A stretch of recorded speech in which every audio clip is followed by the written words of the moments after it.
Ang mga diskurso ni Kristo ng mga huling araw.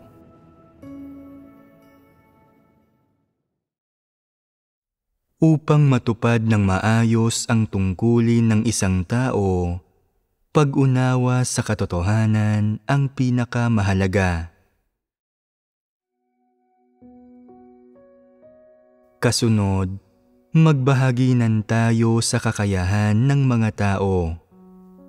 Kapag sinusukat kung ang isang tao ay nagtataglay ng kakayahan o hindi, tingnan kung nagagawa niyang maarok ang mga layunin at saloobin ng Diyos kapag may mga nangyayari sa kanya sa pang-araw-araw na buhay. Gayon din ang posisyong dapat niyang gawin at ang mga prinsipyong dapat niyang sundin at ang saloobing dapat niyang taglayin. Kung nagagawa mong maintindihan ang lahat ng bagay na ito, kung gayon ay may kakayahan ka. Kung ang naaarok mo ay walang anumang kinalaman sa lahat ng pinapatnugot ng Diyos para sa iyo sa tunay mong buhay, kung gayon, maaaring wala kang kakayahan o mahina ang iyong kakayahan. Paano nabuo ang tunay na tayog ni Pedro at Job at paano nila natamo sa huli kung ano ang kanilang natamo at inani kung ano ang kanilang naani mula sa kanilang pananalig sa Diyos? Wala silang anumang tinatamasa sa mga tinatamasa ninyo ngayon. Palagi kayong may taong nakakabahaginan sa katotohanan, nagkakaloob para sa inyo, sumusuporta sa inyo, at tumutulong sa inyo. Palaging mayroong isang taong tutulong sa inyong siyasatin ang mga bagay-bagay. Wala silang ganito.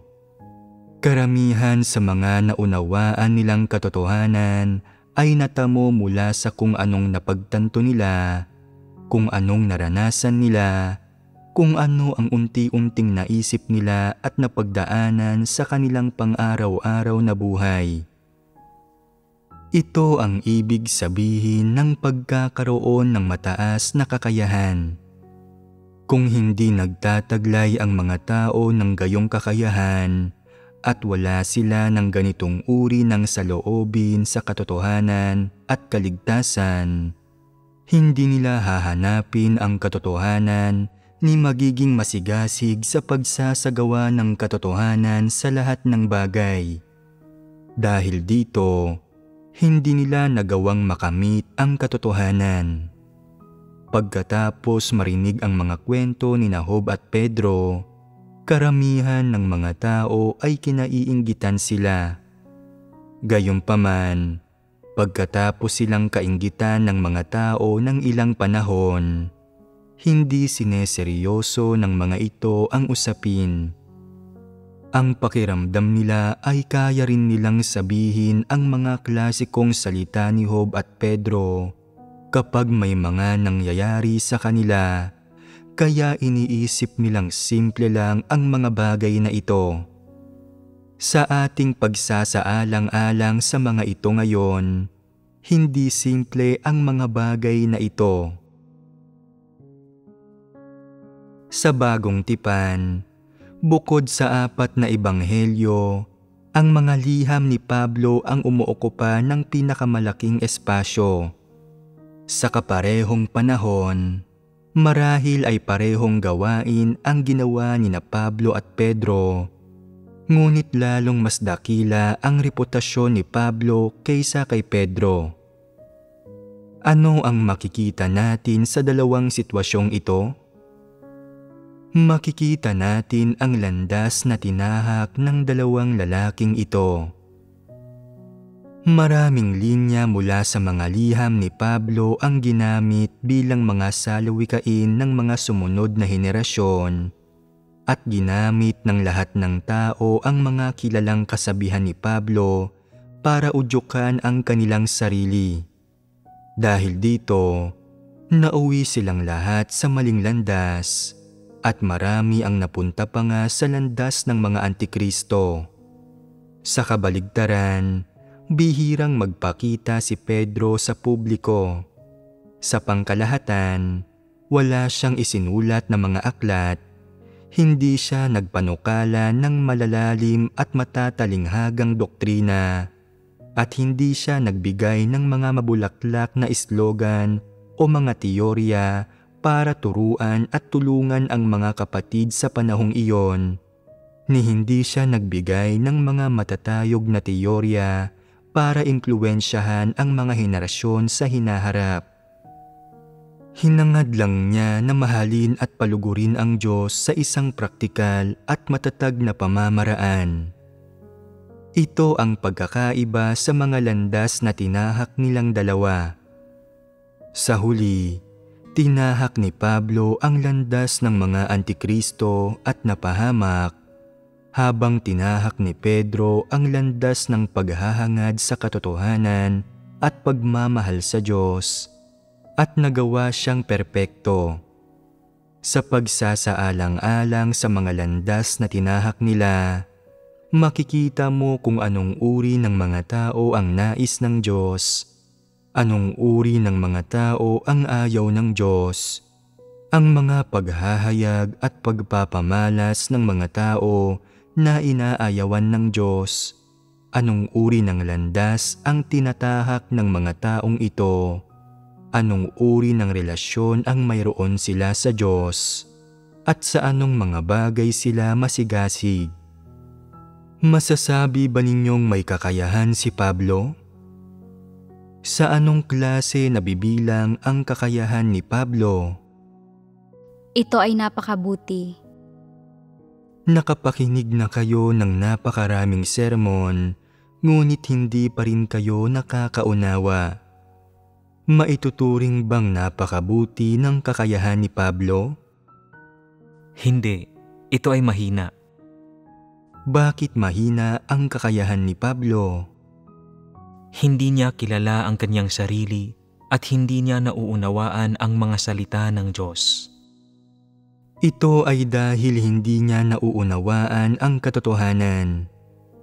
Narinig din niya ang mga sermon ng Panginoong Hesus, at sa panahong gumawa siya ay naroon din, siyempre, ang gawain ng banal na espiritu. Kaya paano nangyari na nang matapos niya ang lahat ng gawaing iyan, naisulat ang lahat ng liham na iyon, at naglakbay sa lahat ng iglesyang iyon, wala pa rin siyang naunawaan sa katotohanan at walang ibang ipinangaral kundi doktrina? Anong uri ng kakayahan iyan? Isang mahinang kakayahan. Bukod pa riyan, inusig ni Pablo ang Panginoong Hesus at inaresto ang kanyang mga alagad. Pagkatapos nito, siya ay pinatamaan ng Panginoong Hesus ng isang dakilang liwanag mula sa langit. Paano hinarap at inunawa ni Pablo ang dakilang kaganapang ito na nangyari sa kanya? Ang paraan ng pagkaunawa niya ay naiiba kay Pedro. Inisip niya, sinaktan ako ng Panginoong Hesus, nagkasala ako, kaya dapat lalo pa akong magsikap para makabawi ako, at sa oras na mabalanse ng mga merito ko ang mga demerito ko, magagantimpalaan ako. Kilala ba niya ang sarili niya? Hindi niya sinabi, sinalungat ko ang Panginoong Hesus dahil sa aking malisyosong kalikasan, ang aking kalikasan ng isang antikristo. Sinalungat ko ang Panginoong Hesus, walang mabuti sa akin. Taglay ba niya ang gayong kaalaman tungkol sa sarili niya? At paano niya itinala ang kaganapang ito sa mga liham niya? Ano ang pananaw niya tungkol dito? Naniwala siya na tinawag siya ng Diyos sa pamamagitan ng pagpapasinag ng isang dakilang liwanag sa kanya, at na magsisimula ang Diyos na gamitin siya ng lubos. Walang kahit katiting na kaalaman tungkol sa sarili niya. Naniwala siya na ito ang pinakamakapangyarihang patunay na siya ay gagantimpalaan at kokoronahan. Gayon din ang pinakamalaking kapital na magagamit niya para magkamit ng mga gantimpala at ng isang korona. Bukod dito, sa kaibuturan ng puso niya, naramdaman niya ang pagtusok ng isang tinik. Ano ang tinik na ito? Ito ay isang sakit na ibinigay sa kanya ng Diyos bilang parusa para sa kanyang matinding paglaban sa Panginoong Hesus. Paano niya hinarap ang usaping ito? Dati na siyang may karamdaman sa puso niya at inisip niya, ito ang pinakamalaking pagkakamali sa buhay ko. Hindi ko alam kung mapapatawad ito ng Diyos. Buti na lang, iniligtas ng Panginoong Hesus ang buhay ko at ipinagkatiwala sa akin ang pagpapalaganap ng Ebanghelyo. Ito ay magandang pagkakataon para matubos ko ang aking sarili. Dapat kong palaganapin ang Ebanghelyo ng buong kalakasan ko at baka hindi lang basta mapapatawad ang mga kasalanan ko, ngunit makakatanggap din ako ng isang korona at mga gantimpala. Iyan ay magiging kahanga-hanga. Gayunpaman, hindi niya kailanman maaalis ang tinik na ito na nagdulot ng pagkabalisa sa puso niya. Palagi siyang hindi mapalagay tungkol dito. Paano ako makakabawi sa napakalaking pagkakamaling ito?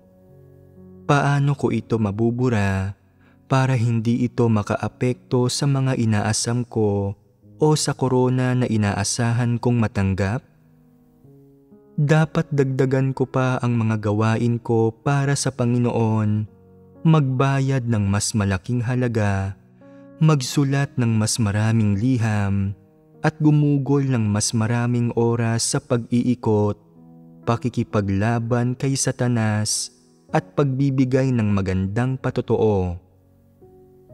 Ganyan niya ito hinarap. Mayroon ba siyang anumang pagsisisi? Wala siyang kahit katiting na pagsisisi, lalong wala siya ng kahit anumang kaalaman tungkol sa sarili niya. Wala siya ng kahit alin sa mga bagay na ito. Nagpapakita ito na mayroong problema sa kakayahan ni Pablo at nawala siya ng kakayahang maunawaan ang katotohanan. Ito ay bahagyang dahil sa kanyang pagkatao at sa kanyang hinangad, at bahagyang dahil sa kanyang kakayahan. Hindi niya maarok ang mga bagay na ito, ni hindi niya napagtanto. Labis-labis na ginawang tiwali ni Satanas ang tao. Ang kalikasan ng tao ay masyado ng bulok, labis na buktot. Ang kalikasan ng tao ay ang kalikasan ni Satanas at ng mga antikristo. Ito ang ugat ng pagtubos ng Diyos sa sangkatauhan. Kailangan ng tao ang pagtubos ng Diyos. Kaya paano dapat lumapit ang tao sa harap ng Diyos para tanggapin ang kanyang pagtubos? Kailanman ay hindi niya sinabi ang gayong mga bagay. Hindi niya talaga naunawaan kung bakit niya nilabanan at kinondena si Jesus. Bagamat inamin niya na siya ang pangunahing salarin, hindi niya talaga pinagnilay-nilayan ang usapin. Nagmuni-muni lang siya kung paano niya mabubura ang gayong mga seryosong kasalanan, kung paano siya makakapagbayad sa kanyang mga kasalanan, makakabawi sa kanyang mga kasalanan sa pamamagitan ng mga gawang may merito, at sa wakas ay makakamtan pa rin ang korona at mga gantimpalang inasahan niya. Anuman ang nangyari sa kanya, hindi niya maunawaan ang katotohanan o ang mga layunin ng Diyos mula sa mga bagay na nangyari sa kanya. Hindi niya talaga naunawaan ang mga layunin ng Diyos. Pagdating sa pag-unawa sa katotohanan, si Pablo ang pinakamalalang tao, kaya masasabi nating ang kakayahan ni Pablo ay ang pinakamalala. Mauunawaan ba ng mga taong may napakahinang kakayahan ang katotohanan? Hindi. Maliligtas ba ang mga taong hindi nakakaunawa sa katotohanan? Hindi. Ang mga taong gustong maligtas ay dapat nakasiya-siya ang kakayahan. Dapat kahit paano ay katamtaman ang kakayahan nila at hindi maaaring napakahina nila sa kakayahan. Dapat magkamit sila ng pagkaunawa sa katotohanan. Gaano man ang kayang maabot ng pagkaunawa nila sa katotohanan, dapat kahit paano ay makilala nila ang kanilang sarili batay sa pagkaunawa nila sa katotohanan at malaman kung paano isasagawa ang katotohanan. Sa ganitong paraan ay maaari silang maligtas. Bakit ko sinasabi na sa ganitong paraan ay maaari silang maligtas? Kapag naiuugnay mo sa katotohanan ang mga bagay na dumarating sa pang-araw-araw na buhay mo at nakikita at naitatrato mo ang mga bagay batay sa mga salita ng Diyos, madadala mo ang mga salita ng Diyos sa tunay na buhay mo at sa pundasyong ito, magagawa mong tanggapin ang mga paghatol ng mga salita ng Diyos na mapungusan ng kanyang mga salita at ang mga pagsubok at pagpipino sa kanyang mga salita. Kung hindi gayon, kung hindi mo nauunawaan ang katotohanan, ni hindi ka magiging kwalipikadong tanggapin ang mga paghatol, pagsubok, at pagpipino ng kanyang mga salita. Bago mo tanggapin ang paghatol at pagkastigo ng Diyos, dapat kahit papaano ay maunawaan mo ang ilang katotohanan. Magkaroon ka ng saloobin ng pagpapasakop sa Diyos at nagbago sa ilang paraan. Dapat mo ring malaman kung sa anong saloobin, mentalidad at perspektiba mo dapat na harapin ang mga pagkilos ng Diyos. Ang lahat ng ito ay kinapapalooban ng katotohanan. Hindi ito ang kaso na ang paggamit ng mga simpleng relihiyosong slogan, relihiyosong seremonya, at mga patakaran para kaswal na harapin ang mga bagay na ito ay may kaugnayan sa katotohanan. Hindi rin ito ang kaso na ang simpleng paggawa ng mabuti ay kinapapalooban ng pagsasagawa ng katotohanan. Hindi ito ganoon kasimple. Kaugnay sa nalalaman mo, sa nararanasan mo, at sa mga nangyayari sa paligid mo, dapat malaman mo sa puso mo ang mga prinsipyong dapat mong sundin. Tanging sa ganitong paraan ka lang sangkot sa katotohanan. Bukod dito, ang paraan ng pagtrato mo sa mga bagay na ipinagagawa ng Diyos sa iyo, ang paraan ng pagtrato mo sa pamamaraan at sa loobin ng pagtrato ng Diyos sa iyo, gayon din ang saloobin at perspektiba na ginagamit mo ay dapat na kinapapalooban ng katotohanan. Tanging sa ganitong paraan ka lang magkakaroon ng buhay pagpasok. Kung hindi gayon, hindi makakagawa ng anumang gawain ang Diyos sa iyo. Nauunawaan ba ninyo? Tingnan ninyo ang mga tao sa mga relihiyon na sumusunod sa mga patakaran, nagsasalita tungkol sa mga doktrina at nagpapanggap na mabuti. Ang mga kilos nila ay mukhang mabuti sa panlabas, ngunit bakit hindi kailanman gumagawa ang Diyos sa kanila? Ito ay dahil ang mga bagay na ginagawa nila at ang lahat ng mabuting gawa nila ay hindi kinapapalooban ng katotohanan. Nagbago lamang sila ng pag-uugali nila, ngunit hindi ito kinapalooban ng pagbabago sa disposisyon nila. Ito ay dahil hindi sila nakaabot sa mga hinihingi at pamantayan ng Diyos. Ito ay kagaya ng isang bata na nakapagtapos pa lang sa elementarya na nais dumiretso sa unibersidad. Posible ba ito? Ito ay ganap na imposible dahil hindi siya kwalipikado. Sa makatwid, tungkol man sa landas na tinatahak ng mga tao ang ating pinag-uusapan o sa kanilang pagkatao at kakayahan, dapat kahit paano ay matugunan ng mga tao ang mga kondisyon na kinakailangan para sa kaligtasan.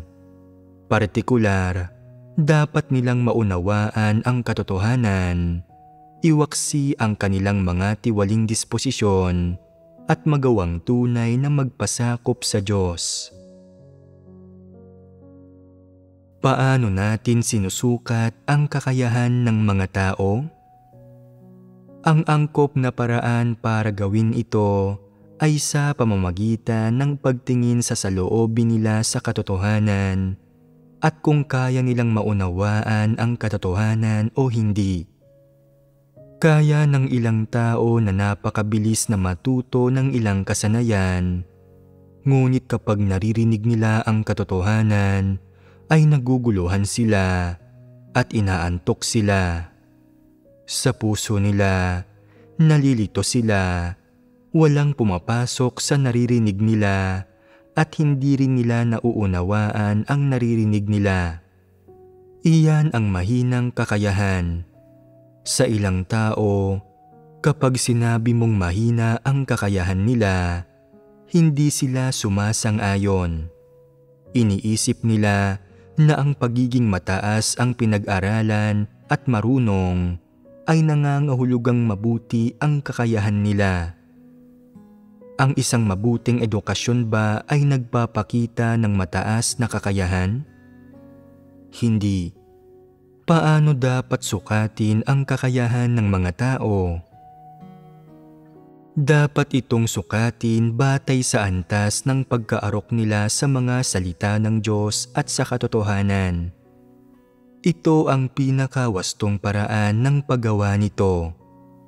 Ang ilang tao ay magaling magsalita, mabilis mag-isip, at bihasang-bihas sa mga siwa ng ibang tao. Ngunit kapag nakikinig sila sa mga sermon, hindi nila kailanman nagagawang maintindihan ang kahit na ano. At kapag nagbabasa sila ng mga salita ng Diyos, hindi nila nauunawaan ang mga ito. Kapag nagsasalita sila tungkol sa kanilang patotoong batay sa karanasan, palagi silang bumibigkas ng mga salita at doktrina. Ibinubunyag ang mga sarili nila bilang mga baguhan lamang at ipinapadama sa iba na wala silang espiritual na pangunawa. Ang mga ito ay mga taong may mahinang kakayahan. Kaya, may kakayahan ba ang mga ganitong tao na gumawa ng gawain para sa sambahayan ng Diyos? Wala. Bakit? Wala silang mga katotohanang prinsipyo. Tama. Ito ay isang bagay na dapat nauunawaan na ninyo ngayon. Ang isa pang paraan para sabihin na paggawa ng gawain para sa sambahayan ng Diyos ay ang pagtupad ng isang tao sa kanyang tungkulin. Pagdating sa pagtupad sa tungkulin ng isang tao, napapaloob dito ang katotohanan, ang gawain ng Diyos, ang mga prinsipyo ng pag-asal, at ang mga pamamaraan ng pagtrato sa lahat ng uri ng tao. Ang mga isyong ito ay may kinalaman lahat sa kung magagampanan ba o hindi ng mga tao ang mga tungkulin nila sa isang epektibo at kasiyasiyang pamamaraan. Ang mga isyong ito ba na may kaugnayan sa pagganap sa tungkulin ng isang tao ay may kinalaman sa katotohanan? Kung may kinalaman ang mga ito sa katotohanan, ngunit hindi mo nauunawaan ang katotohanan at sumasandig ka lang sa iyong kaunting katalinuhan, magagawa mo bang lutasin ang mga problema at gampanan ng maayos ang tungkulin mo? Hindi. Kahit pa walang maging mali sa ilang usapin, maaaring ang mga bagay na iyon ay walang kinalaman sa katotohanan at pawang mga panlabas na bagay lamang. Gayunman, dapat taglay mo pa rin ang mga prinsipyo kapag gumagawa ka ng mga panlabas na bagay at dapat mong pangasiwaan ang mga ito sa isang paraan na itinuturing ng lahat bilang angkop. Ipagpalagay ng hiningi sa iyo na pangasiwaan mo ang isang bagay alinsunod sa mga prinsipyo ng ikaw lang. At habang ginagawa mo ito, ay lumitaw ang isang hindi inaasahang sitwasyon at hindi mo alam kung paano pangangasiwaan ito. Iniisip mo na dapat kang magpatuloy ayon sa karanasan mo. Ngunit ang pagkilos mo ng eksaktong ayon sa itinuro sa iyo ng karanasan ay nakakagambala at nakakagulo lang sa bagay na ginagawa mo. Sinisira ang lahat. Hindi ba't isa itong pagkakamali? Ano ang sanhi nito? Ito ay dahil wala kang dalisay na pagkaunawa. Hindi mo nauunawaan ang katotohanan at hindi mo naiintindihan ang mga prinsipyo. Sa tuwing nahaharap ka sa mga usapin na may kinalaman sa katotohanan at mga prinsipyo, hindi mo nagagawang harapin ang mga ito at nangingibabaw ang sarili mong kalooban. Bilang resulta, napipinsala mo ang gawain ng iglesia at ang mga interes ng sambahayan ng Diyos at ipinapahiya mo ang sarili mo. Epektibo ba na harapin ang mga problema batay sa karanasan at mga pamamaraan ng tao? Hindi. Bakit hindi ito epektibo? Ito ay dahil ang karanasan at mga pamamaraan ng tao ay hindi ang katotohanan at ang mga ito ay hindi tatanggapin ng mga hinirang na tao ng Diyos. Kung palagi mong pangangasiwaan ang mga problema gamit ang karanasan at mga pamamaraan ng tao, hindi ba't ang ibig sabihin lang niyon ay iniisip mong mas matalino ka kaysa sa kung ano ka talaga? Hindi ba't iyan ay kayabangan at pagmamagaling? Nakikipagtalo pa nga ang iba. Hindi naman sa hindi ko nauunawaan ang katotohanan tungkol sa usaping ito. Nauunawaan ko ito sa puso ko. Hindi ko lang ito iniisip ng lubos.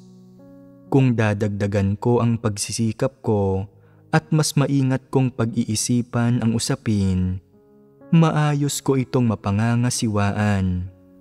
Noon, kapag nakikipag-ugnayan at nangangasiwa ako ng mga bagay-bagay kasama ang mga walang pananampalataya, kinakailangan kong gumamit ng ilang pamamaraan at diskarte.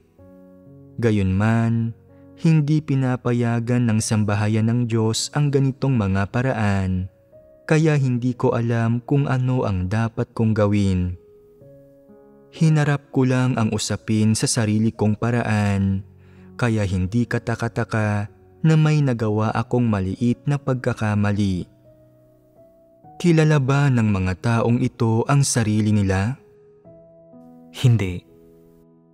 Bakit hindi nila kilala ang sarili nila? Hindi ba't may kinalaman ito sa katotohanan? Hindi nila hinahanap ang katotohanan sa usaping ito, kundi nag-iisip sila ng mga paraan para pagtakpan ang pagkakamali nila. Iniisip nila na nakagawa lang sila ng isang pagkakamali at naging pabaya lang sila sa kanilang pag-uugali. Hindi nila iniisip na ang kamalian nila ay may kinalaman sa katotohanan o na ito ay lumitaw dahil sa kawalan nila ng pagkaunawa sa katotohanan at dahil sa katunayan na sila ay kumikilos batay sa mga tiwaling disposisyon nila.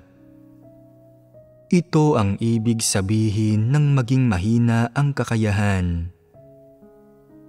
Kapag nangyayari ang mga bagay-bagay, palaging naghahanap ang mga taong ito ng mga dahilan at palusot.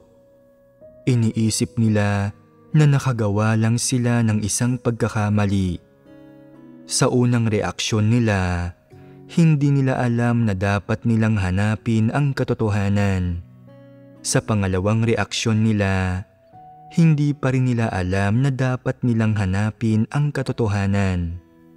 At sa pangatlong reaksyon nila, hindi pa rin nila alam na kailangan nilang hanapin ang katotohanan at kilalanin ang sarili nila.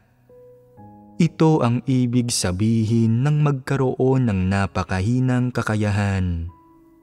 Kahit gaano mo sila gabayan, kahit gaano mo sila ilantad, at kahit gaano ka makipagbahaginan sa kanila, hindi pa rin nila mapapagtanto kung anong mga katotohanang prinsipyo ang nilabag nila at kung anong mga katotohanan ang dapat nilang isagawa.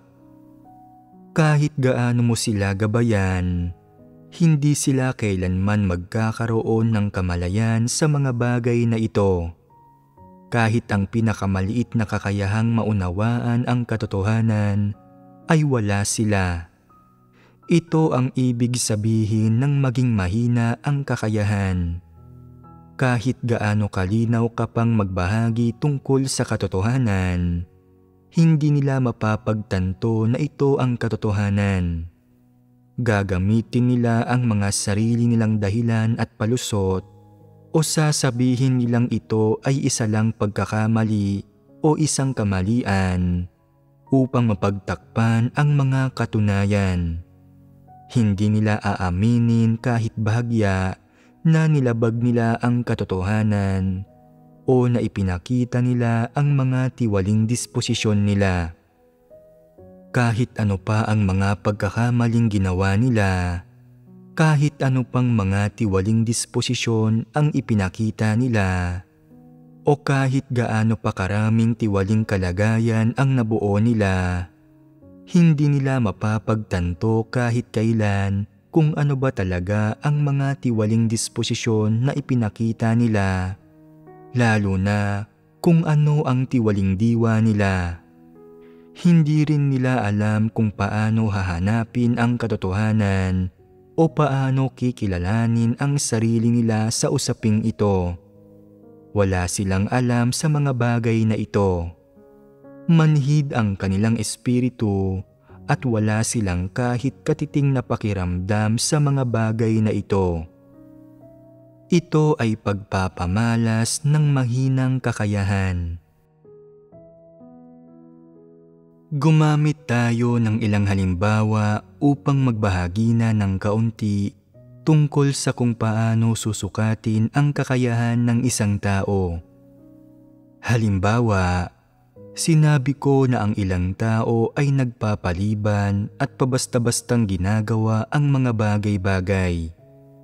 Pagkarinig nito, agad na mapagtatanto ng mga taong may mabuting kakayahan na ang kalagayang ito ay isang bagay na nararanasan din nila at na madalas nilang nararanasan ang gayong kalagayan at saloobin kapag hindi maayos ang pakiramdam ng kanilang katawan o kapag sila ay negatibo at tinatamad.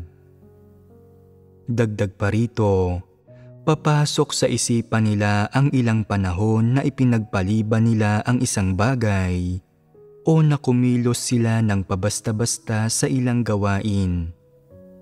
Ikukumpara nila ang sarili nila sa mga salita ng Diyos at aaminin nila na ang inilalantad ng Diyos ay ang realidad ng katiwalian ng tao at na ito ay may kaugnayan sa mga tiwaling disposisyon ng tao. Aaminin din nila na ang mga salita ng Diyos ang katotohanan at mauunawaan nila ang mga ito ng dalisay nang walang mga maling pagkaunawa o mga sarili nilang kuro-kuro. Ito ang ibig sabihin ng maging mabuti ang kakayahan. Pagkarinig sa mga salitang ito, ang unang magiging reaksyon nila ay ang sukatin ang sarili nila gamit ang mga ito. Mapagtatanto nila na ito ay isang kalagayan na nararanasan din nila at iuugnay nila ang mga salitang ito ng Diyos sa mga sarili nilang kalagayan at pang-araw-araw na buhay. Pagkatapos, magninilay sila sa sarili, titingnan nila ng malinaw ang sarili nilang kalagayan at tatanggapin nila na ang mga salita ng Diyos ang katotohanan. Ganito ang reaksyon ng mga taong may mabuting kakayahan kapag naririnig nila ang mga salita ng Diyos. Para sa isang taong may katamtamang kakayahan, hindi mo lang maaaring sabihin na nagpapaliban at pabasta-basta. Dapat ay direkta mong tukuyin ang mga isyu nila sa pamamagitan ng paglalantad sa mga pagpapamalas nila at pagsasama nito sa mga bagay na ginagawa nila at sabihin, madalas na ikaw ay nalilito at hindi mo sineseryoso ang mga bagay-bagay. Nagiging pabasta-basta ka lang sa pagganap mo ng tungkulin mo ng ganito.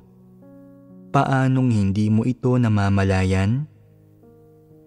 Ilang beses ko nang sinabi ito sa iyo. Ang tawag dito ay pagiging pabasta-basta at pagpapaliban. Tukuyin mo ang mga problema nila ng ganito. Pagkatapos nilang marinig ito, pagninilayan nila kung paano sila nagpaliban at kumilos ng pabasta-basta. Pagkatapos nilang tunay na pagnilayan at malaman ito, aaminin nila ang mga pagkakamali nila at magagawa nilang ituwid ang mga ito.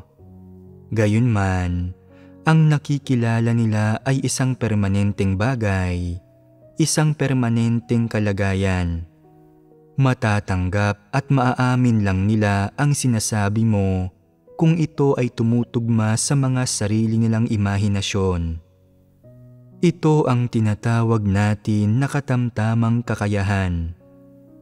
Kailangan ng pagsisikap sa paggawa sa mga taong may katamtamang kakayahan at tanging sa pamamagitan lang ng pagsasalita ng mula sa batayan ng mga katunayan na sila ay lubos mong makukumbinsi. Ano ang kalagayan ng mga taong may mahinang kakayahan? Paano sila dapat naharapin? Ang mga taong may mahinang kakayahan ay mapurol ang utak at wala sa tamang pag-iisip. Hindi nila naiintindihan ang alinman sa mga sitwasyong nakakaharap nila at hindi nila hinahanap ang katotohanan. Kung hindi malinaw at direktang sasabihin sa kanila ng mga tao ang mga bagay-bagay, hindi nila mauunawaan ang mga ito nang sila lang. Kaya, kapag nakikipag-usap ka sa mga taong may mahinang kakayahan, dapat magsalita ka ng mas malinaw at mas direkta at dapat magbigay ka rin ng mga halimbawa. Dapat magsalita ka batay sa mga katunayan at ulit-ulitin mo ang sarili mo. Ito lang ang paraan para magkaroon ng kaunting epekto ang mga salita mo. Dapat magsalita ka ng ganito. Nagpapaliban ka at nagiging pabasta-basta sa pamamagitan ng pagtupad sa tungkulin mo ng ganito. Ano ang magiging unang reaksyon nila? Ginawa ko ba iyon? Nagpaliban ba ako? Pagkagising ko sa umaga, nagsisimula akong mag-isip tungkol sa mga bagay na may kaugnayan sa tungkulin ko at tinatapos ko muna ang mga bagay na iyon. Kapag lumalabas ako, iniisip ko rin kung paano gagawin ng maayos ang mga bagay na iyon. Hindi ako nagpapaliban o kumikilos ng pabasta-basta. Pinagsisikapan ko ng gusto ang mga bagay na ito. Ang unang magiging reaksyon nila ay ang itanggi ang sinabi mo. Wala silang kamalayan at, pangunahin sa lahat, hindi nila napagtatanto na ginagampanan nila ang mga tungkulin nila ng pabasta-basta at na nagpapaliban sila. Kailangan mong ipaliwanag sa kanila pagkatapos kung ano ang mga pagpapamalas ng pagpapaliban at pagiging pabasta-basta. At kailangan mong magsalita sa paraang tunay na makakukumbinsi sa kanila bago nila tatanggapin ang mga salita mo. Hindi madali para sa kanila na tanggapin na hindi sila nakagawa ng maayos o na nakagawa sila ng mga pagkakamali sa mga panlabas na usapin. Kung ang isang bagay ay may kinalaman sa katotohanan, sa mga prinsipyo ng pagsasagawa o sa disposisyon ng Diyos, mas lalo pa itong mahirap para sa mga taong may mahinang kakayahan. Hindi nila mauunawaan ang anumang sinasabi mo at habang mas nagsasalita ka, mas makakaramdam sila ng pagkalito at pagiging walang kaalam-alam at hindi na nila gugustuhing makinig pa. Ang mga ito ay mga taong lubhang mahina ang kakayahan. Ito ay pagpapamalas ng kawalan nila ng kakayahang maabot ang katotohanan. Para sa mga taong mahina ang kakayahan, kahit gaano ka pa magbahagi tungkol sa katotohanan, wala itong silbi. Kahit gaano mo pa sila subukang kausapin, hindi ka nila mauunawaan. Ang pinakamagagawa nila ay maunawaan ang ilang doktrina at regulasyon. Sa makatwid, hindi kinakailangan na detalyadong magbahagi tungkol sa katotohanan sa mga taong napakahina ng kakayahan. Sabihin mo lang sa kanila kung ano ang dapat nilang gawin sa isang simpleng paraan at kung masusunod nila iyon, mabuti na iyon. Walang anumang kakayahang makaunawa ang mga taong labis na mahina ang kakayahan hanggang sa punto na hindi nila magagawang maunawaan ang katotohanan kailanman at lalo nang hindi sila mahihingan na abutin ang antas ng pagkilos ayon sa mga prinsipyo. Kung may mangyari sa harap mismo ng mga taong ito at ipapaliwanag mo ito sa kanila, hindi pa rin nila ito maiuugnay sa sarili nila. Ito ang tinatawag natin na mahinang kakayahan. Halimbawa, pagdating sa pagsisinungaling, tingnan mo kung ano ang reaksyon ng mga taong may mabuting kakayahan. Kapag naririnig ng mga taong may mabuting kakayahan na nagsasalita ang iba tungkol sa kung paano nila hinarap at nilutas ang mga kalagayan ng pagsisinungaling at panlilinlang, na nagsasalita tungkol sa kanilang mga kalagayan ng pagsisinungaling at nagbibigay ng mga halimbawa, magninilay sila sa sarili nila at ihahambing nila ang narinig nila sa mga sarili nilang kalagayan. Pagkatapos, magagawa nilang tukuyin ang mga sitwasyon kung saan nagsinungaling sila at kung ano ang mga layunin nila noong kumikilos sila ng ganoon. batay sa mga paghahayag sa mga pang-araw-araw na buhay nila sa pamamagitan ng pagsusuri sa mga layunin, motibo at kaisipan nila. Magagawa ng mga taong may mabuting kakayahan na matuklasan kung alin sa mga salita nila ang mga kasinungalingan at alin ang mayroong panlilinlang. Kapag nakikinig sila sa mga patotoong batay sa mga karanasan ng ibang tao, makikinabang sila at mayroon silang makakamit. Kahit pa magsalita ka tungkol lang sa ilang prinsipyo, mauunawaan at matututunan nilang gamitin ang mga ito. Pagkatapos, ituturing nila ang mga salitang ito bilang mga katotohanang prinsipyo. Gagawin ang mga ito bilang sarili nilang realidad at unti-unti babaguhin nila ang sarili nila. Pagkatapos marinig ng isang tao na may katamtamang kakayahan ang mga patotoong batay sa mga karanasan ng ibang tao, magagawa niyang makita kung paano nauugnay sa kanyang sarili ang mga halatang kaso, pero hindi niya maiuugnay sa kanyang sarili ang mga bagay na hindi gaanong halata o ang mga bagay na nasa kaibuturan ng puso ng mga taong iyon na hindi pa napapahayag sa kanilang mga salita. Dagdag pa rito, mas mababaw rin ng kaunti ang pagkaunawa niya sa mga katotohanang prinsipyo gaya ng mga doktrina. Ang antas ng pagkaunawa niya ay higit na mas mababa kaysa sa mga taong may mabuting kakayahan.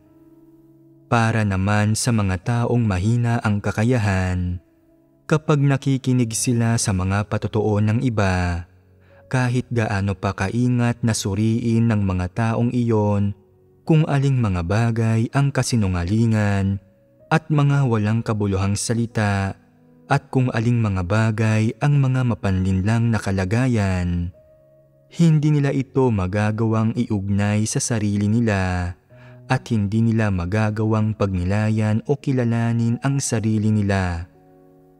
Hindi lamang bigo ang mga taong ito na kilalanin ang mga sarili nilang pagsisinungaling at mapanlinlang na kalagayan, kundi iniisip pa nila na sila ay mga napakatapat na tao na hindi kayang magsinungaling.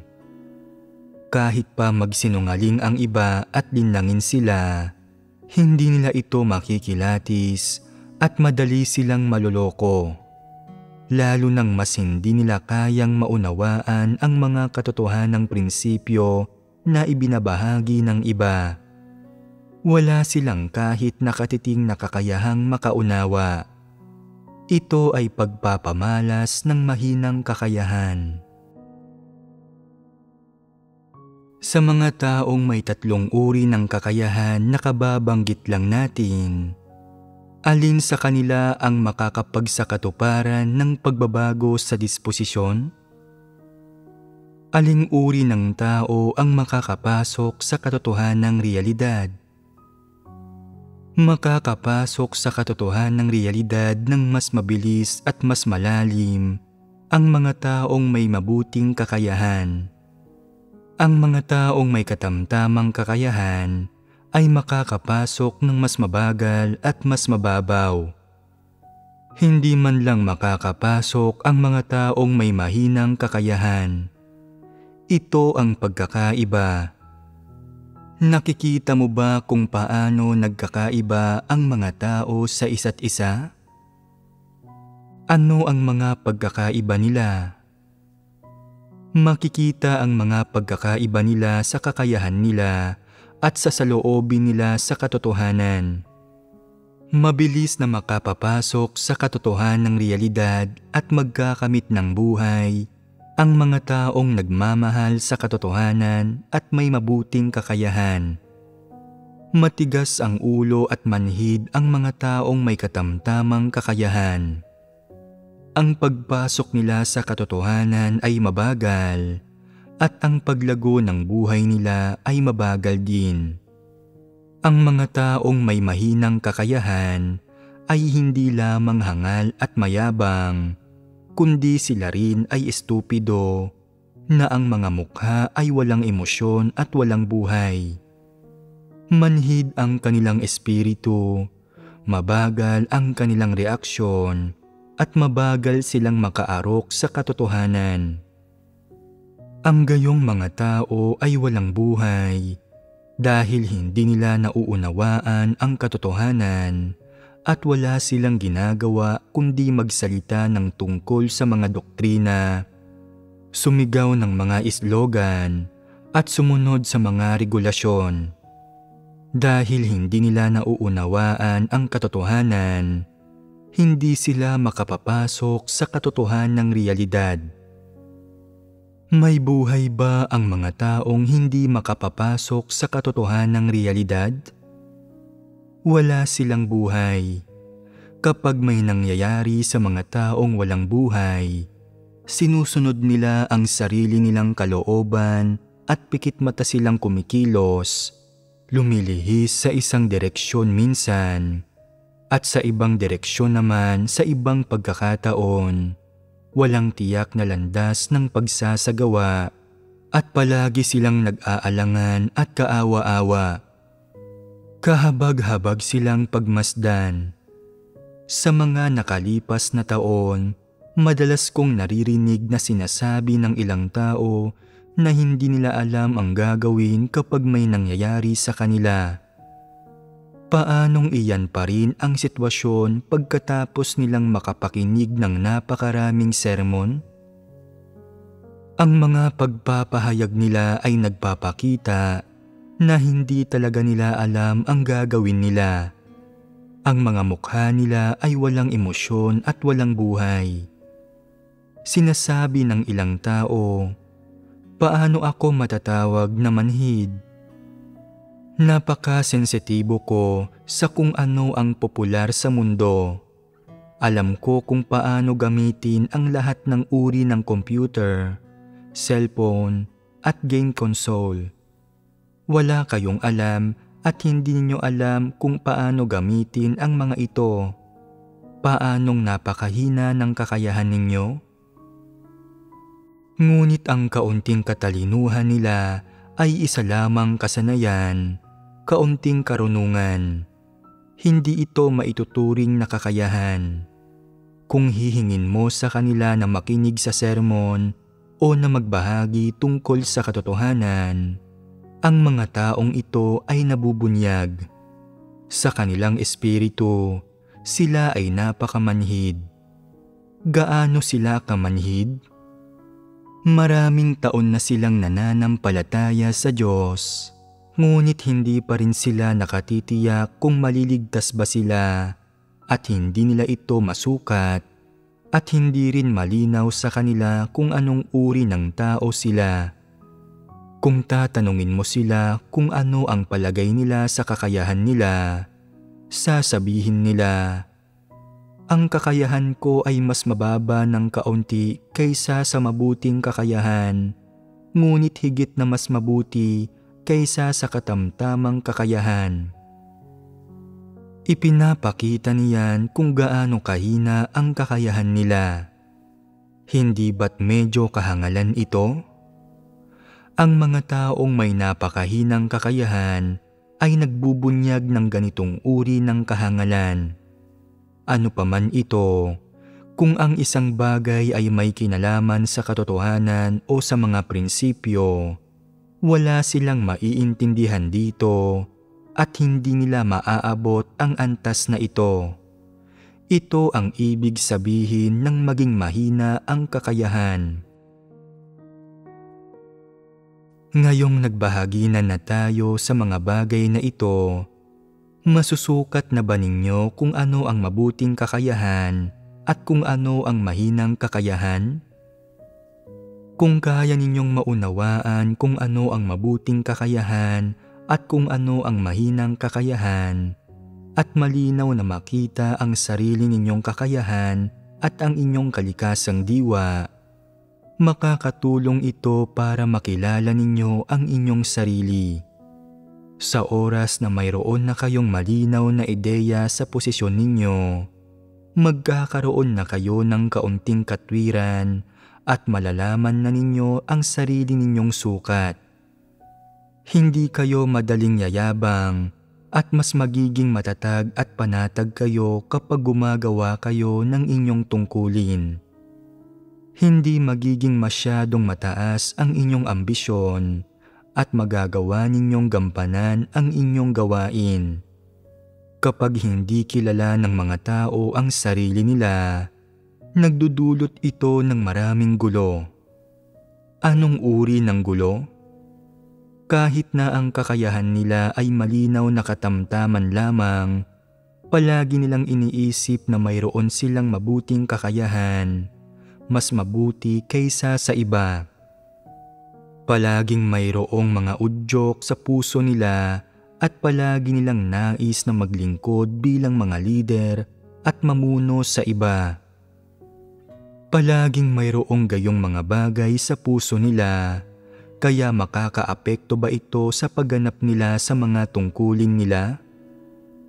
Palagi silang ginugulo ng mga bagay na ito, hindi panatag ang puso nila at hindi nila kayang huminahon. Hindi lamang nila hindi nagagampanan ng maayos ang mga tungkulin nila, kundi gumagawa pa sila ng ilang hangal at kahiyahiyang bagay at ilang bagay na walang katwiran na kinasusuklaman ng Diyos. Mayroon silang gayong mga seryosong problema. Ayos lang ba na manatiling hindi nalulutas ang mga ito? Tiyak na hindi. Dapat hanapin ng mga taong ito ang katotohanan upang lutasin ang mga ito. Una sa lahat, dapat silang manalangin sa Diyos at magnilay kung bakit mayroon silang gayong mga kaisipan, kung bakit sila ay napaka-ambisyoso, at kung saan nanggagaling ang mga bagay na ito. Kung pag-iisipan lamang nila ang mga bagay na ito sa isang simpleng pamamaraan, matutuklasan ba nila ang diwa ng mga problema? Tiyak na hindi. Dapat silang manalangin sa Diyos at magbasa ng mga salita ng Diyos upang mahanap nila ang ugat ng mga problema. Saka palang magiging madali para sa kanila na lutasin ito.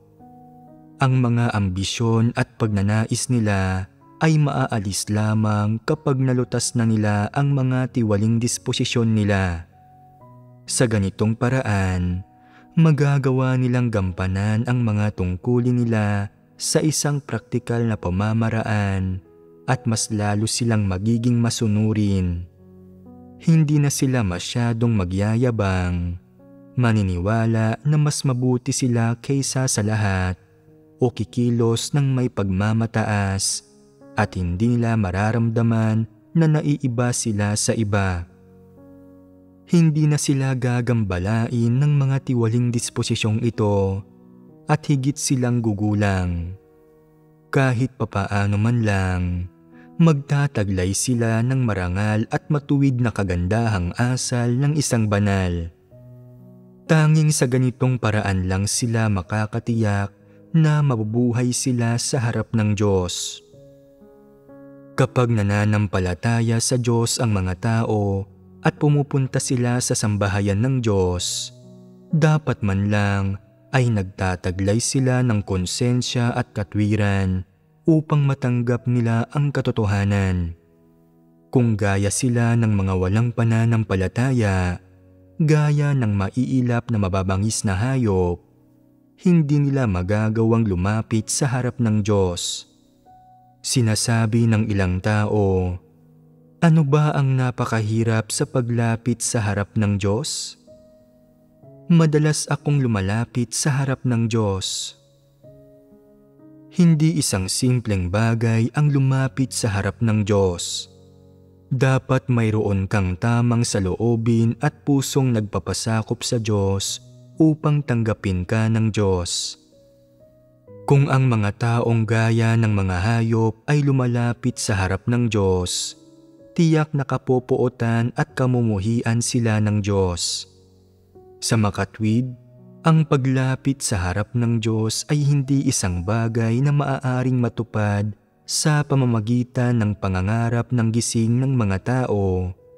Hindi ito na para bang kikilalanin ng Diyos na lumapit ka sa harap niya dahil lamang gusto mo.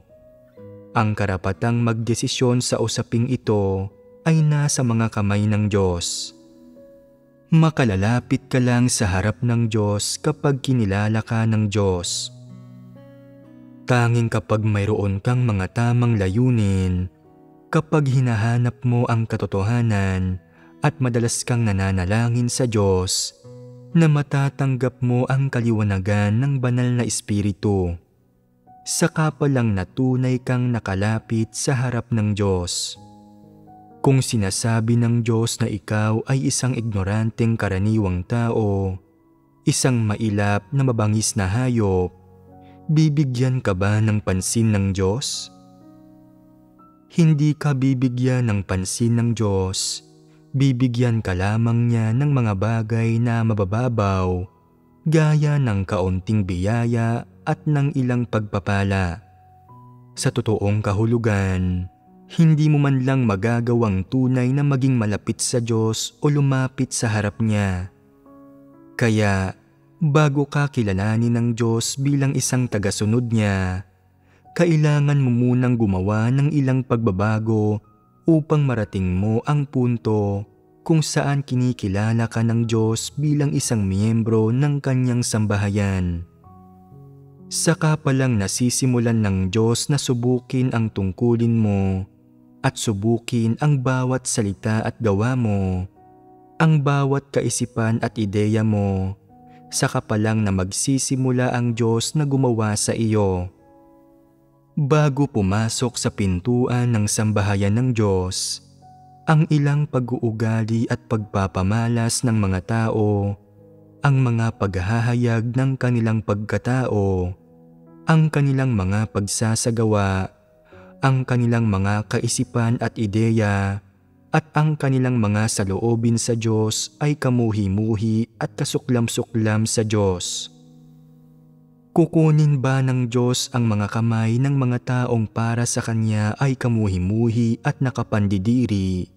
At aakayin ba niya sila papasok sa pintuan ng sambahayan niya?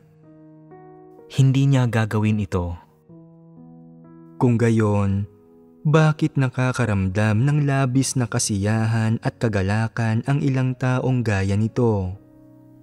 Saan nanggagaling ang damdaming ito? Mula sa pagpapanggap. Hindi ba't ito ay medyo walang katwiran? Ang Diyos, ang lumikha, ay ganap na may mga pamantayan sa pagpili ng mga tagasunod niya. Hindi sapat na basta lang nananampalataya ang mga tao. Gusto ng Diyos ng mga tapat na tao at pinagpapala ng Diyos ang mga taong taos-pusong iginugugol ang sarili nila para sa Kanya. Ginagamit ng Diyos ang mga taong kayang dumakila at magpatotoo sa Kanya. Ang mga pamantayan ng Diyos para sa mga tao ay iba sa mga pamantayan ng tao. Kapag pumipili ka ng sasamahang kaibigan, kailangan mong isaalang-alang ang karakter nila, kung sila ba ay akma sa panlasa mo, kung anong uri ng personalidad ba ang mayroon sila, kung ang mga libangan ba nila ay tulad ng sa iyo at ang kanilang itsura. Kahit ikaw ay may mga pamantayan kapag pumipili ng mga tao, kaya paano pa ang Diyos? Sinasabi ng ilang tao, anong pamantayan ang ginagamit ng Diyos sa pagpili ng mga tao? Ganoon ba kahirap na lumapit sa Diyos? Ganoon ba kahirap para sa mga tao na lumapit sa harap ng Diyos at pumasok sa pintuan ng sambahayan ng Diyos? Sa katunayan, hindi ito mahirap, hindi mataas ang sukatan, ngunit may mga pamantayan. Una, Ang mga tao kahit papaano man lang ay dapat mayroong makadiyos na saloobin at alam ang kanilang posisyon. Dagdag pa rito, dapat silang lumapit sa Diyos ng may tapat at dalisay na puso. Gayon din, dapat silang kumilos ng may kagandahang asal ng isang banal sa lahat ng ginagawa at sinasabi nila. At kahit papaano, dapat nagtataglay sila ng ilang mabubuting salita at gawa, ugali at kinalakhan. Kung hindi mo natutupad ang mga pangunahing kondisyong ito, sa totoo lang, hindi ka talaga bibigyan ng pansin ng Diyos. Alam mo ba kung ano ang nangyayari dito? Pagdating sa ilang taong nananampalataya sa Diyos, tingnan mo ang ginagawa nila, ang ipinapamalas nila, at ang inihahayag nila. Bakit sila labis na kasuklam-suklam at kamuhi-muhi para sa Diyos? Ito ay dahil ang mga taong ito ay walang pagkatao, walang konsensya at katwiran, at kahit ang pinakapangunahin at mahalagang kagandahang asal ng isang banal ay wala sila. Nais ng mga taong gaya nito na hawakan ng Diyos ang kamay nila at akayin sila papasok sa pintuan ng kanyang sambahayan. Ngunit imposible iyan. Ang mga hangal lang ang magpapalaganap ng ebanghelyo sa mga taong gaya nito na walang pagkatao. Ang ilang tao ay naglalagay ng makapal na make-up at nagsusuot ng masasagwang kasuotan sa pang-araw-araw na buhay nila. Nagdadamit sila sa paraang mas nakakaakit pa kaysa sa mga babaeng sumasayaw na kabilang sa mga walang pananampalataya. Sa kanilang mga pribadong buhay at sa kanilang asal, hindi mo makikita kung paano sila naiiba sa mga walang pananampalataya. Kapag kasama sila ng mga kapatid, malinaw na para silang mga walang pananampalataya at mga hindi mananampalataya. Ang gayong mga tao ay maaaring magmukhang mga tunay na mananampalataya sa panlabas. Maaaring tinalikuran nila ang mga bagay-bagay. Maaaring nagagawa nilang gampanan ang mga tungkulin nila. At maaaring ang ilan sa kanila ay hindi aatras kapag naharap sa mga pag-uusig at paghihirap. Ngunit matatanggap ba ng gayong mga tao ang katotohanan? Matatanggap ba nila ang paghatol at pagkastigo ng Diyos? Batay sa mga bagay na ipinamumuhay nila, sila ba ay mararangal at matutuwid na tao? Sila ba ay mga tapat na tao? Sila ba ay mga taong nagmamahal sa katotohanan? Sila ba ay mga taong taos-pusong iginugugol ang kanilang sarili para sa Diyos? Gusto ba ng Diyos ang mga taong gaya nito? Tiyak na hindi. Ang mga ito ay mga walang pananampalataya na palihim na pumasok sa sambahayan ng Diyos.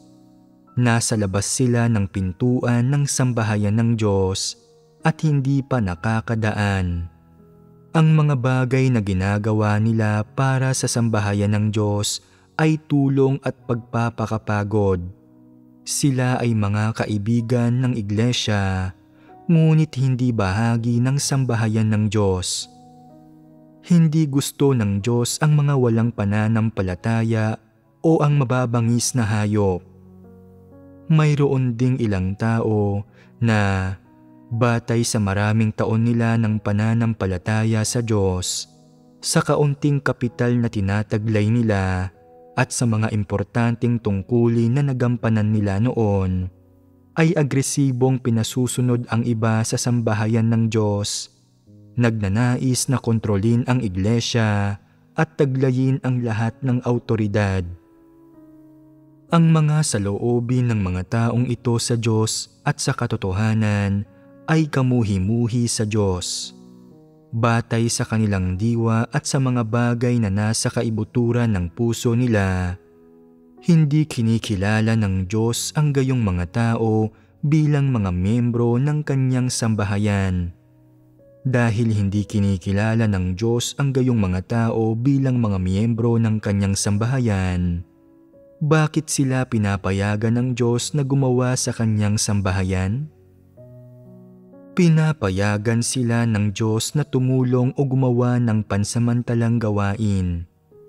Sa proseso ng pagtulong at paggawa ng pansamantalang gawain, kung mayroon talaga silang konsensya at katwiran, kung kaya nilang makinig, magpasakop at tumanggap ng katotohanan, at kung mayroon silang kagandahang asal ng isang banal at isang may takot sa Diyos na puso, at kung ginagawa nila ang mga bagay-bagay ng taos-puso, kung nakakapasa sila sa mga pagsubok na ito, aakayin sila ng Diyos papunta sa kanyang sambahayan at sila ay magiging mga miyembro ng sambahayan ng Diyos.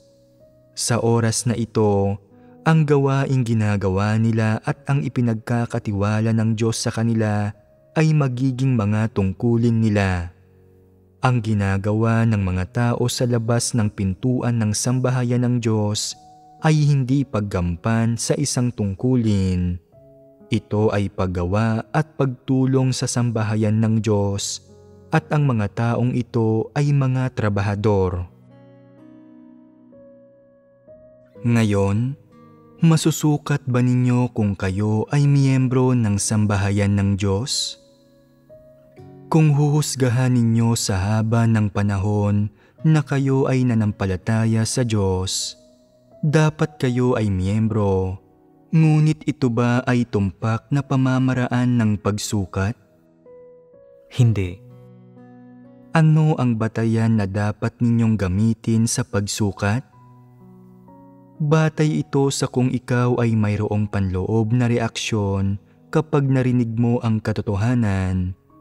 Kung nakokonsensya ka ba, napapagalitan at nadidisiplina sa kaibuturan ng puso mo kapag nilalabag mo ang katotohanan o lumalaban at naghihimagsik ka sa Diyos. Dinidisiplina ang ilang tao sa anyo ng pagkakaroon ng mga singaw sa bibig pagkatapos nilang magbitiw ng mga mapanghusgang salita. Ang iba ay kumikilos ng pabasta-basta, hindi sineseryoso ang bagay-bagay, kaya pinararanas sila ng Diyos ng karamdaman. Kapag binanggit ang mga bagay na ito, kapag nakakaramdam ang mga taong ito ng matinding pagsisisi sa kaibuturan nila at nagagawang magsisi, kung ipinapakita nila ang mga pagpapamalas na ito, kung gayon ay mga miyembro sila ng sambahayan ng Diyos. Itinuturing ng Diyos ang mga taong ito bilang mga miyembro ng sambahayan ng Diyos ng sarili niyang pamilya. Itinutuwid, dinidisiplina, pinagagalitan at pinupungusan sila ng Diyos. Ganito ang maging isang miyembro ng sambahayan ng Diyos. Kapag ang saloobin mo sa Diyos ay nagbabago at kaya mong magsisi, babaguhin din ng Diyos ang saloobin niya sa iyo. Kapag pumasok ka sa buhay at ang mga pananaw mo sa bagay-bagay at ang direksyon mo sa buhay ay nagkaroon ng ilang pagbabago, at ang pananalig at pagkatakot sa Diyos na pinanghahawakan mo sa kaibuturan ng puso mo ay dahan-dahang lumago at nagbago, naging bahagi ka na ng sambahayan ng Diyos. Maraming taon nang nananampalataya sa Diyos ang ilang tao, ngunit wala silang masyadong nagawa para sa kapakinabangan ng sambahayan ng Diyos. Sa katunayan, nakagawa sila ng marami-raming masamang bagay. Sila ay nagsinungaling at nandaya, ginawa ang bagay-bagay sa pabasta-bastang paraan, kumilos ng walang pakundangan at sarilinan, nagnakaw ng mga handog, naghasik ng hindi pagkakasundo, nagdulot ng mga paggambala at panggugulo at sinira ang gawain ng iglesia. Marami silang nagawang mga pagkakamali, ngunit hindi sila kailanman nakaramdam ng kahihiyan. Walang pagsisisi sa puso nila at wala sila ni katiting na pang-uusig ng konsensya. Ang mga ito ay mga taong nakatayo sa labas ng pintuan ng sambahayan ng Diyos. Ang ganitong uri ng mga tao ay palaging nabubuhay sa labas ng pintuan ng sambahayan ng Diyos. Wala silang sinusunod na mga prinsipyo sa ginagawa nila at hindi sila interesado sa mga salita ng Diyos o sa katotohanan. Nakatuon lamang sila sa pagganap sa mga gawain, sa pagpapakaabala, sa pagsisikap, sa pagpapakitang gilas at sa pag-iipon ng personal na kapital. Pabasta-basta silang kumikilos pagdating sa gawain ng iglesia at sa kanilang mga tungkulin. Pinagsisinungalingan at nililinlang nila ang Diyos at inililigaw at kinokontrol pa nga nila ang mga kapatid. Hindi sila nakakaramdam ng kahit katiting na pagsaway o pagsisisi at hindi rin nila nararamdaman ang pagdidisiplina ng Diyos. Ang mga taong ito ay hindi mga miyembro ng sambahayan ng Diyos. Sa panlabas, ang ganitong uri ng tao ay nagpapakita ng labis na kasigasigan sa pagpapakaabala at paggugol sa kanyang sarili. Malaki ang pananalig niya at handa siyang gugulin ang sarili niya. Tila minamahal niya talaga ang katotohanan. Minamahal ang Diyos at handang isagawa ang katotohanan. Gayunpaman, sa oras na makinig siya sa mga sermon, inaantok siya. Hindi mapirmi sa pagkakaupo at pakiramdam niya ay itinataboy siya. Sa puso niya, iniisip niya, hindi ba't ang pagbabahagi sa mga bagay na ito ay pagtukoy lang sa mga kalagayan ng mga tao, sinasabi sa mga tao na kilalanin ang sarili nila, pagkatapos ay ipaunawa sa kanila ang kaunting katotohanan, at sa huli ay maisakatuparan ang pagpapasakop? Nauunawaan ko ang lahat ng ito, kaya bakit kailangan itong ibahagi muli? Hindi talaga minamahal ng mga taong ito ang katotohanan, at kahit ganito, wala silang nararamdamang kahihiyan at wala silang natatanggap na pagdidisiplina na para bang wala talaga silang puso. Lahat ng taong ito ay nasa labas ng sambahayan ng Diyos. Sila ay mga walang pananampalataya. Magmula noong unang tinanggap nila ang gawain ng Diyos hanggang ngayon, hindi talaga nila kailanman kinilala na sila ay mga nilikha at na ang Diyos ang lumikha sa kanila. Hindi nila tinatanggap ang katotohanan kahit kaunti at hindi nila ginagampanan ng buong puso ang mga tungkulin nila.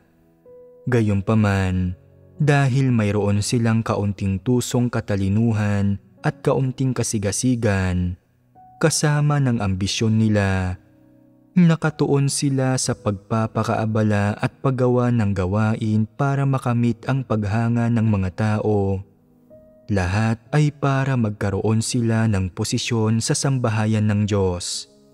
Iniisip nila, sa pamamagitan ng paggawa sa mga gawaing ito at pagpapakaabala ng ganito, nakilala ang pangalan ko at nagkamit ng kredibilidad sa iba't ibang lugar. Nasiguro ko na ang posisyon ko sa iglesia at saan man ako pumunta, tinitingala ako ng mga kapatid. Sapat na ang pagkakaroon ng gayong reputasyon sa mga kapatid. Ibig sabihin nito ay may buhay ako.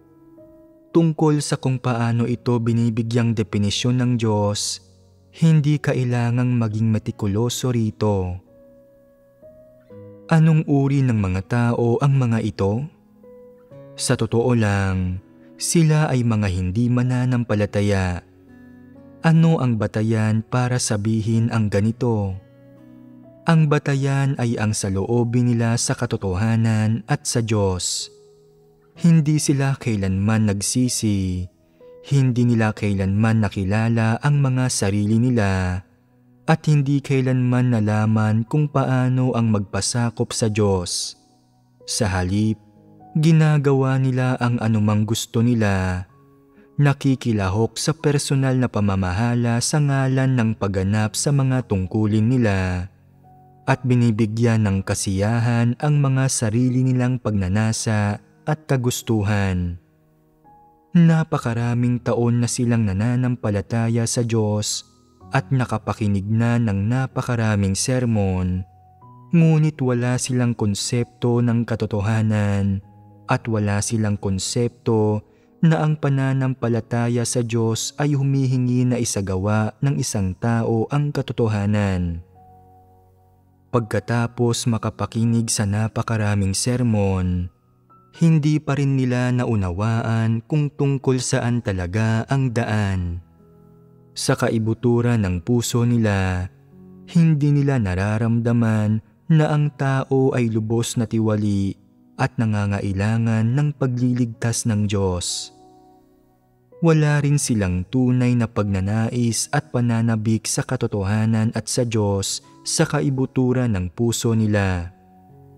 Hindi ba't problematiko ito? Napaka-problematiko nito.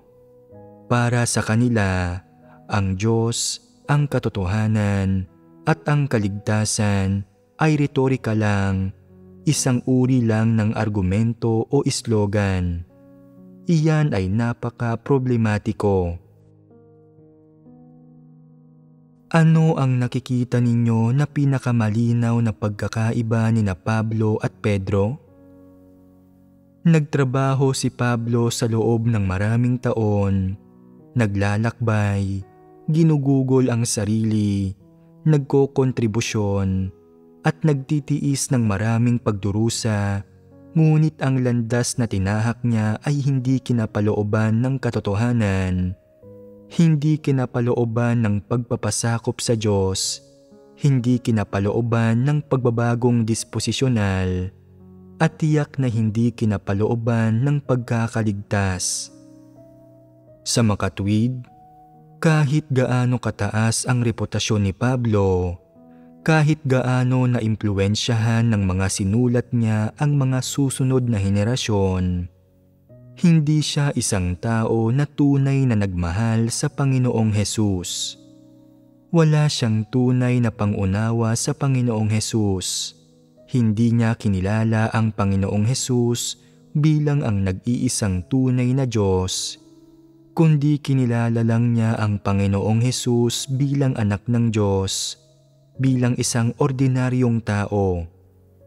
Dahil dito, wala siyang tunay na pagpapasakop sa Panginoong Hesus. Ginawa lang niya ang lahat ng magagawa niya para palaganapin ang Ebanghelyo at makuha ang mga tao, makapagtayo ng mga iglesia, at personal silang gabayan sa pag-asang makakamit ang pagsang-ayon ng Diyos. Ngunit siniyasat ng Diyos ang puso ni Pablo at hindi siya sinang-ayunan ng Diyos. Sa kabaligtaran, tahimik na ginawa ni Pedro ang mga bagay-bagay at ang puso niya ay palaging puno ng mga sinabi ng Panginoong Hesus sa kanya. Hinangad niya ang pagmamahal at pangunawa sa Diyos ayon sa mga hinihingi ng Panginoong Hesus. Sa panahong ito, tinanggap niya ang mapagalitan, mapungusan at maging ang sawayin pa nga ng Diyos. Ano ang mga salitang ginamit ng Diyos para sawayin si Pedro? Lumagay ka sa likuran ko, Satanas. Tama, lumagay ka sa likuran ko, Satanas. Sinabi ng Diyos ang gayong mga salita, ngunit hindi ang mga salitang ito ang nagtakda ng wakas ni Pedro. Ang mga ito ay pagsaway lang. Sinaway ba ng Diyos si Pablo sa panahon ng kanyang gawain? Sa isang banda, sa pagtingin sa mga subhetibong salik, hindi siya sinaway ng Diyos. Sa kabilang banda, sa perspektiba ng mga objetibong salik, hindi tinanggap ni Pablo ang katotohanan, hindi hinanap ang katotohanan, at hindi talaga hinanap ang landas ng pagtanggap ng kaligtasan. Kaya hindi niya matatanggap o mararanasan ang mga bagay na ito. Ang gawain na ginawa ng Diyos sa kanya ay gamitin ang kanyang serbisyo. Kung makakapagtrabaho siya hanggang sa huli nang hindi gumagawa ng anumang malaking kasamaan, maaari siyang manatili bilang isang tagapagserbisyo. Kung nakagawa siya ng anumang malaking kasamaan, gayunpaman, magiging iba ang kalalabasan. Iyan ang pagkakaiba. Sa kabilang banda, nakatanggap si Pedro ng labis na pagdidisiplina, pagtutuwid at pagpupuna mula sa Diyos. Sa panlabas, tila hindi umayon si Pedro sa mga layunin ng Diyos kaya hindi nalugod ang Diyos. Ngunit sa perspektiba ng mga layunin ng Diyos, ang gayong tao ang eksaktong gusto niya at nakapagpalugod sa kanya. Iyon ang dahilan kaya tuloy-tuloy siyang itinuwid at pinungusan ng Diyos, kaya unti-unti siyang lumago, pumasok sa katotohanan, at naunawaan ang mga layunin ng Diyos. Sa huli ay naisakatuparan ang tunay na pagpapasakop at ang tunay na pagbabago. Ito ang pagmamahal ng Diyos at ang pagliligtas ng Diyos.